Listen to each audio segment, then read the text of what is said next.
So the story in the New York Times was a total fake. It's a fake newspaper, and they write fake stories. And someday, hopefully in 5 years when I'm not here, those papers are all going out of business because nobody's going to want to read them. But now they like them because they write about me.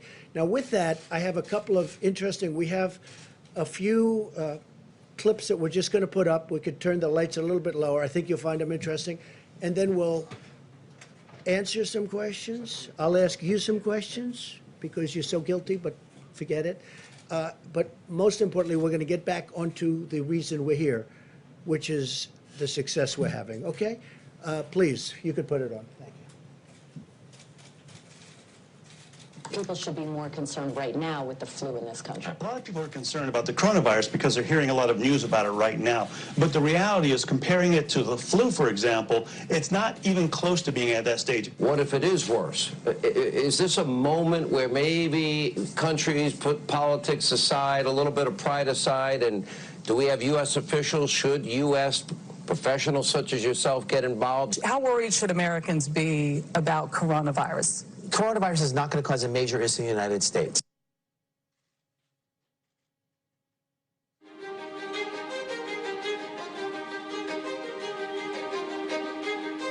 Well, we've asked them to accelerate whatever they're doing in terms of a vaccine.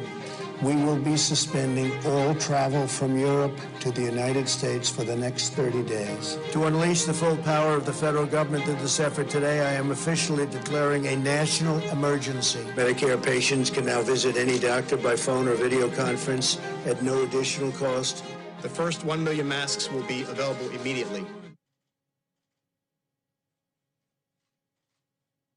As there were more cases, and it was clear that it was spreading out of China, where it originated, the president took this move that he was widely criticized for by Democrats and even some Republicans at the time, which was he halted a number of flights from China into the U.S. The idea was to halt the spread of the disease, keep transmissions to a minimum. He was accused of xenophobia. He was accused of making a racist move. At the end of the day, it was probably effective because it did actually take a pretty aggressive measure against the spread of the virus.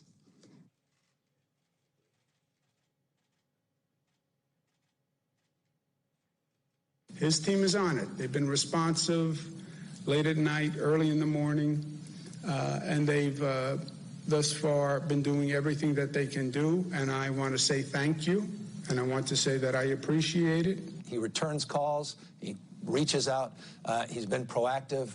We got that Mercy ship down here in Los Angeles. That was directly because he sent it down here. 2,000 medical units came to the state of California, these FMS, these field medical stations, and that's been very, very helpful. The president has been outstanding through all this. The vice president's been outstanding. Members of the coronavirus task force, very responsive. We had asked if we could have, New Jersey could have access to a piece of the beds that are on the USNS Comfort, and the president came back, called me a short few minutes before I walked in here to say indeed they would grant that to New Jersey. So that's a big step for us in addition to all the other capacity.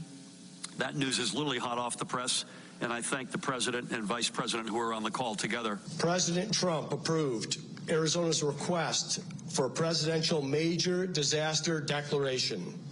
I want to thank the president for a quick turnaround. We requested this on a Wednesday, and we had approval by Saturday morning. And we are grateful to the administration for their continued support and responsiveness. Well, first of all, I want to thank the president and the vice president for doing a really good job of communicating with all the governors.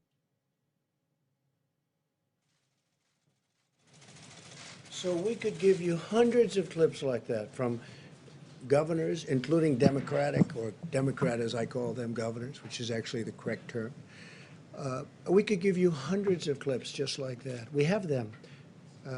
We didn't want this to go on too long, but I just want to say it's, you know, it's very sad when people write false stories like, in that case, I guess it was gotten mostly from the New York Times, which is a highly, I mean, if you had libel laws, they would have been out of business even before they'll end up going out of business. So